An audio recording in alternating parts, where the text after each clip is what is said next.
I found my birth mother after 30 years. She didn't recognize me because she's been my mother-in-law for the past decade. I discovered my birth mother after a 30-year search, only to realize she's been my mother-in-law for the past 10 years. She has no idea the daughter-in-law she's criticized at every family dinner is the baby she gave up in 1992. I was adopted as an infant by wonderful parents who always supported my curiosity about my biological family. On my 30th birthday last month, I finally received my original birth certificate through a recently changed state law. The name listed parent Catherine Mitchell, parent, was different from the Kate Wilson my husband had always mentioned when talking about his mother, so I had no reason to make any connection. When I called the number from the adoption agency's search assistance program, a familiar voice answered. My heart stopped as I realized I was speaking to my mother-in-law Perrin, the woman who has spent a decade making subtle comments about my cooking, my parenting choices, and how I am not quite right for her son. I hung up without identifying myself. For 10 years, I've tried to win this woman's approval. I've endured her comparing me to her son's ex-girlfriends, her helpful suggestions about my appearance, and her constant reminiscing about the kind of daughter-in-law she always imagined having now. I understand why nothing I did was ever good enough. In her mind, no woman would ever be worthy of replacing the daughter she gave up. The irony is almost too much to bear. The daughter she's been searching for is the same woman she's rejected over and over. My husband knows I am adopted but has no idea about this discovery. Catherine has never mentioned having another child, creating an elaborate fiction about medical issues that prevented more children after him. Their family history, part the one repeated at every gathering, part is built on carefully constructed lies. Yesterday was Sunday dinner at their house Pern, a weekly tradition I've come to dread as Catherine critiqued my pie crust. Store-bought is fine if you are not a baker, dear. I steadied her face and saw my own eyes looking back at me. How had I never noticed before? The same widow's peak, the same attached earlobes, even the same habit of tapping her fingers when anxious.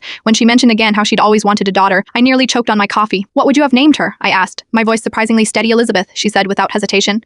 After my grandmother, my middle name, the one my adoptive parents told me came with me, requested by my birth mother. I am meeting with my therapist tomorrow to decide what to do. Part of me wants to confront Catherine immediately, art to watch her face as she realizes the cruel cosmic joke that's been played on us both. The daughter she's been unconsciously punishing me for not being has been sitting at her table every Sunday for a decade. But another part of me wonders if knowing would destroy her. Would it break my husband to learn his family history is fiction? Would it shatter the delicate peace we've maintained in our extended family? Or is truth always better, even when it arrives 30 years late and wrapped in layers of painful irony? For now, I am keeping this revelation to myself. But next Sunday, when she inevitably criticizes something about me, I'll know it's not really about the pie crust, or my parenting, or my career choices. It's about the baby she's been missing for 3 decades, Perrin, the one sitting right across the table passing the salt. Sometimes the people we're searching for are already in our lives, and sometimes the approval we seek has nothing to do with who we are but with who they lost long ago.